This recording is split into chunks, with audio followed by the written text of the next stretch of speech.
أعوذ بالله من الشيطان الرجيم بسم الله الرحمن الرحيم الحمد لله رب العالمين والصلاة والسلام على سيد المرسلين نبينا محمد وعلى آله وصحبه أجمعين. Të gjitha falënderimet, lavdërimet për uljet e adhurimet janë për Allahun, krijuesin ton, kurse salavatet, selamet, përshëndetjet, uratat më të mira, më të përzemërta janë për Muhammedin sallallahu alaihi wasallam. Të nderuar dhe shumë të respektuar vëllezër të pranishëm, vazhdojmë me ligjëratën e radhës, e cila flet për një temë për cilën e kemi dëgju shpesh, por mendoj që e kemi reduktu kuptimin e kësaj teme vetëm në një aspekt, vetëm në një kategori. E Islami këtë temë e shpjegon në një dimenzion shumë më të madh. Është fjala për sadakon. Me të vërtetë, sadakoja është një nga veprat më madhështore. Lum ata të cilët japin sadaka. Por ne e kemi reduktu kuptimin e sadakos veç me dhonë pasuri, pore. Kurse Islami na ka shpjegu që nuk është sadakoja veç me dhonë pasuri. Ka disa forma të sadakos. E ne do t'i shpjegojmë, insha Allah, këtu forma tjera, sepse këtë formën me dhanmën e pasurisë, para, mjete, kështu, veç se e kemi dëgju shpesh. Po so për përkujtim pra, ata të cilët japin, Allahu ju a shumë fishon, kështu ka thonë Kur'an. Ata të cilët japin, ata të cilët janë të sadakos, një derë prej dyrëve të xhenetit, e ka emrin dera e sadakos. Ata të cilët kanë dhënë sadaka do të hyjnë përmes kësaj dere. Pastaj, ata të cilët japin sadaka në ditën kur nuk do të ketë hije tjetër përpos hijes së Allahut Madhnushëm, do të hyjnë në hijen e tij vetëm për shkak që kanë qenë njerëz të cilët kanë dhënë sadaka. Shikoni tash çfarë vope, çfarë nxehti, secili njeri kërkon ndonjë hije, ndonjë vend ku më i freskët. Para mendon në ditën e gjykimit. Kështu na ka mësu Islami se nuk do të ketë hije përpos hijes së Zotit Madhnushëm, përpos hijes së veprave të mira që i kemi bën. E njëra nga veprat që do të na bëj hije dhe do të na freskoj është sadakaja. Por sot do të flasim për sadakon pa shpenzim, sadakon pa pagesë. Njëra kategori që e ka përmend Islami ka thonë është dhikri, përmendja e Zotit Madhnushëm, përmendja e Allahut. Na ka mësu Islami se çdo fjalë, Subhanallah është sadaka, Elhamdulillah është sadaka, Allahu Akbar është sadaka. Madje çdo fjalë e mirë është sadaka. Pra, ata të cilët janë të sadakos do të hyjnë ka dera e sadakos, por nuk e ka reduktu Allahu i Madhnushëm sadakon që me qenë vetëm një kategori e njerëzve, ata të cilët kanë pasuri, para, me fitu këtë shpërblim. Po e kalon sadakon edhe ata të cilët janë pa pozitë, edhe ata të cilët janë të varfër, mund të janë njerëz në grupin e sadaka dhënësve, sadaka vepruesve. Pse? Sepse dhikrin mund ta bëjë çdo kush, Subhanallah, Elhamdulillah, Allahu Akbar, dhikr të ndryshëm, përmendje të Zotit Madhnushëm mund të bëjë secili, qoftë me pozitë, qoftë pa pozitë, qoftë i pasur apo i varfër. Pra, çdo dhikr që ti e bën për Allahun e Madhnushëm, e përmend Allahun, konsiderohet sadaka. Përmes dhikrit ne i afrohemi Zotit Madhnushëm. Quhet sadako sepse është sadako e zemrës dhe e shpirtit, e pashtron zemrën tonë, shpirtin tonë. Edhe njeriu i cili bën dhikr, rrezaton qetësi, moral, edukat, është shembull për të tjerët. Nuk ka mundësi një njeri me përmend vazhdimisht Allahun e madhnushëm edhe me qenë shembull i keq, edhe me pas sjellje të keqe. Jo, sepse dhikri e bën atë njeri të mirë, njeri me edukat. Dhe që kjo është sadakaja që pastaj i lëshon efektet e saj. Dhe jo vetëm dhikri përmendja Allahut, po çdo fjalë e mirë që tham është sadaka. Allahu në Kur'an ka thonë: "Wa qulu lin-nasi husna." Folju një njerëzve fjalë të mira. Të flasësh vetëm mirë. Nëse s'munësh me fol mirë, ma mirë hesht. Keq mos me fol. Me fol vetëm fjalë pozitive, vetëm fjalë të mira. Pse fjala e mirë është sadaka? Sepse fjala e mirë e lumturon tjetrin. Fjala e mirë e gëzon tjetrin. Fjala e mirë sjell pashë, fjala e mirë sjell dashni. Edhe kundërta, ata të cilët flasin keq, ata të cilët mbillin urrëtie, ata janë njerëz të cilët veprojnë gjuna shumë të madh. Pra fjala e mirë është sadaka, për arsye se i ndërton zemrat, nuk i rrënon ato. E përhap dashurinë mes njerëzve, përmes fjalës së mirë. E shpjegum gjumon e kalune, nuk keni besu, ka thonë Islami. Nuk keni besu. Derisa të mos e doni njeri tjetrin. Dhe a doni t'ju tregoj, ka thonë, se si e doni njeri tjetrin? Për hap në selamin, për shëndetjen paqësore me njeri tjetrin. Kështu do ta përhapni dashurinë, do të duheni më shumë. Edhe kjo pra është mundësi e çdo kujt, edhe ai i cili ka pozitë, edhe ai i cili s'ka pozitë, edhe ai i varfri, edhe ai i pasuri, mundet me fol mirë. Pra mundet me qenë pjesë në kategorinë e sadakas, e njerëzve të cilët janë të sadakas. Pastaj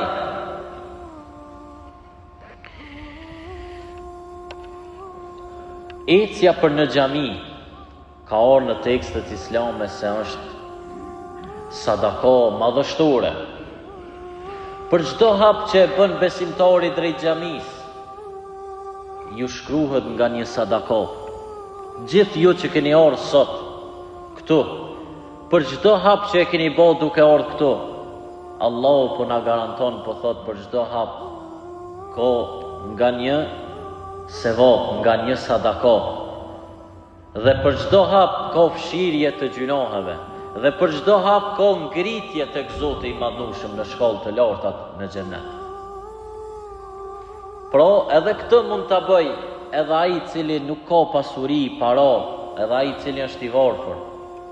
Pra Allahu me mëshirën e tij po thuaj se çdo vepër e ka bë të mundshme, si për të pasurin, si për të varfërin, si për atë me pozitë, si për atë pa pozitë. Vetëm a ka të interesuar, a ka njerëz të cilët mundohen me u bë njerëz të mirë, me bë vepra të mira, me përmirësu shpirtin e tyre.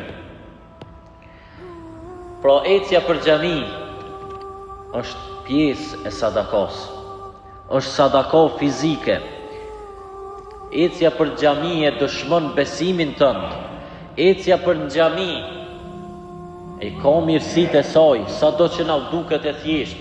Nëse ti shkon në xhami për çdo ditë, ti ke me ndiku tek rrethi yt.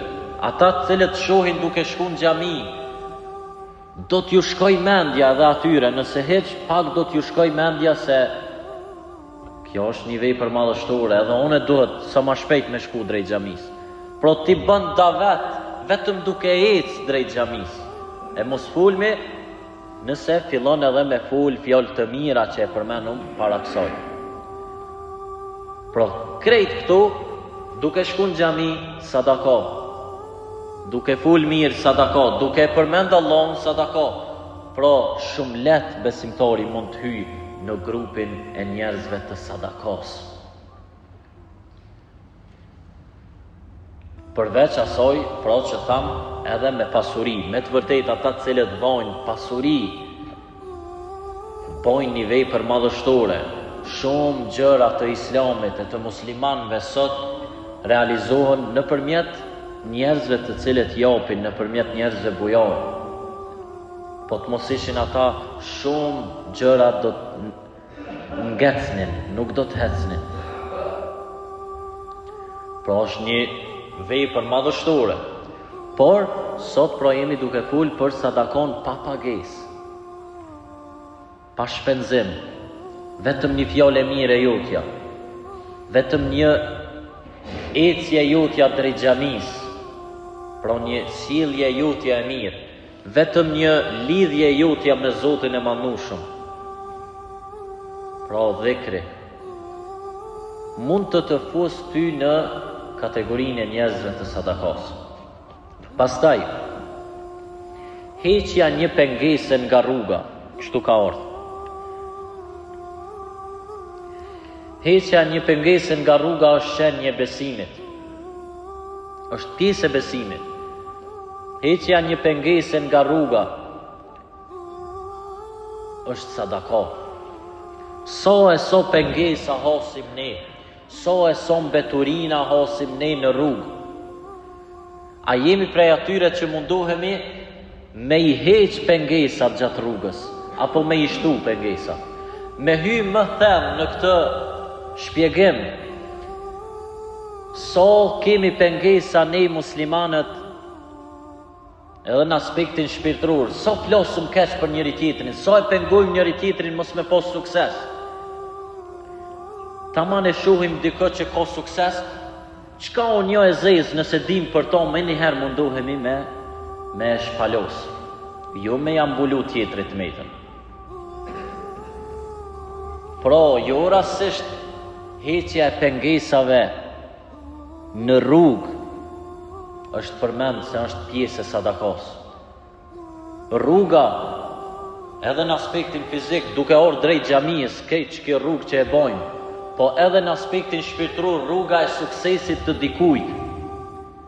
Mund tjetë sadaka për ty nëse ti flet një fjalë të mirë, edhe mundohesh me motivu atë, po mund tjetë edhe pjesë e gjunahut nëse ti vazhdimisht flet keq për suksesin e dikujt.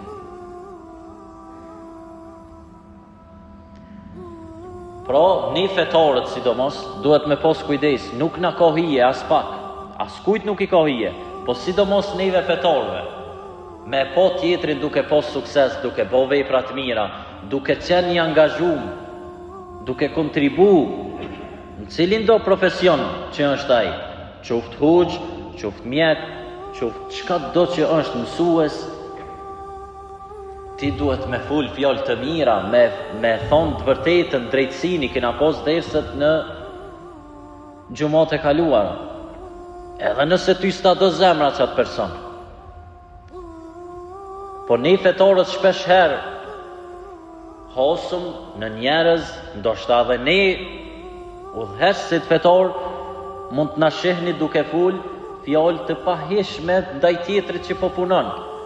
Pse se e kemi ndoshta qatë egon, se cili e ka, se cili njeri, atë egon brenda vetës që fillon çdo herë ngacmon, edhe prodhon një lloj urrëtie, po besimtari vazhdimisht duhet më mundu me mund egon e tij. Jo rastisht do të ngritën në shkallë të larta dhe do të shpëtoj, kështu e kemi shpjeguar gjumat e kaluara. Ata të cilët gjykojnë me drejtësi, edhe nëse s'ta do zemra prap gjykon me drejtësi, nuk i bën pa drejtësi tjetrit, po mundohesh me thonë të vërtetën. Pra krejt që kja përshe hynë në kategorinë e fjallës së mirë që e përmenëm para kësaj. Fjalla e mirë pra është sadaka. E kundërta e heqjes së pengesës nga rruga është gjunah i madh. Ti me u bë shkak me i pengu të tjerët.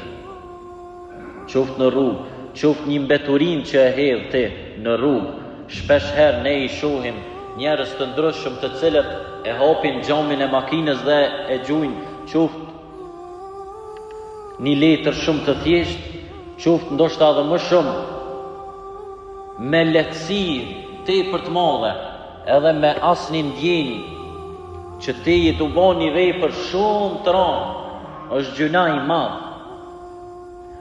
Nëse një person shkon në xhami edhe e bën çat veprim, vallai nuk e don Zoti çat person. E mos losmi nëse ai e bën atë veprim edhe s'është u shku hiç në xhami. Po na pe morme edhe personin i cili duke shku në xhami e bën çat veprim, nuk e do Zoti atë person. Kështu na ka mësuar Islami. Pra, duhet fillimisht morali, sjellja. 97% të Kur'anit flet për sjellje, për edukat, për moral. Vetëm 3% flet për rregulla. E çato rregullat janë me shku në xhami njëna prej rregullave. 97% që objektivi i Islamit është ti me qenë njëri i mirë, me ful mirë. Jo rastësisht pra hyn në kategorinë e njerëzve të sadakas, dera e sadakas derë prej dyrëve të xhenetit. Sado që na duket e thjesht, nuk është e thjesht. Është ndoshta shumë vështirë me arrit çato, sepse mas pari jetën nuk e kemi ndoshta në rregull, e pastaj i neglizhojmë shumë këtu. Bile me nina i hoxh duke fol për këto thonë çka ashtu na kallzu hoxha. Sepse ju duket ti me thjesht veç pse e di. Amo na shumë gjëra po i dim, po në praktik nuk i kemi. Prandaj duhet me fol sa më shumë edhe veten me këshillu edhe të tjerët. Sepse ti qa bash që ato që është të kritiku, ti e shet që në praktika i qëto sështë e vëpru. Amo e denaj. Ona duhet mja kujdu vetës se iblisi është krijesa më e ditur. Po prapë se prapë është iblis, është i mallkuar. Dhe urdhërimi për të mirë dhe ndalimin nga e keqja është pjesë e sadakas. Allahu në Kur'an e ka përmend shumë herë. Muslimoni duhet të jetë njeri i cili urdhëron për të mirë, njeri i cili e flet të vërtetën edhe nëse është kundër tij, edhe nëse është e hidhur, edhe nuk bëhet me të pavërtetën, nuk bëhet me padrejtësien, edhe nëse e pëson ai për momentin, sepse nuk ka mundësi mos me shiju ëmbëlsinë e vendosjes së drejtësisë, e fjalës së drejtësisë, e kundërshtimit të padrejtësisë. Do t'ja shohësh bereqetin herë do vërdo. Pra, sadakaja është një tim shumë madhështore, jo vetëm për tim që i prek ata të cilët japin pasuri materiale, po sadaka mund të bëj edhe një njeri i cili nuk e ka asnjë cent në xhep. Mund të hyjë në kategorinë e sadakas. Njerëzve që kanë bërë sadaka, pra, mundohuni që secili prej jush të bëj sadaka në të gjitha format e mundshme. أقول قولي هذا واستغفر الله لي ولكم من كل ذنب فاستغفروه يغفر لكم.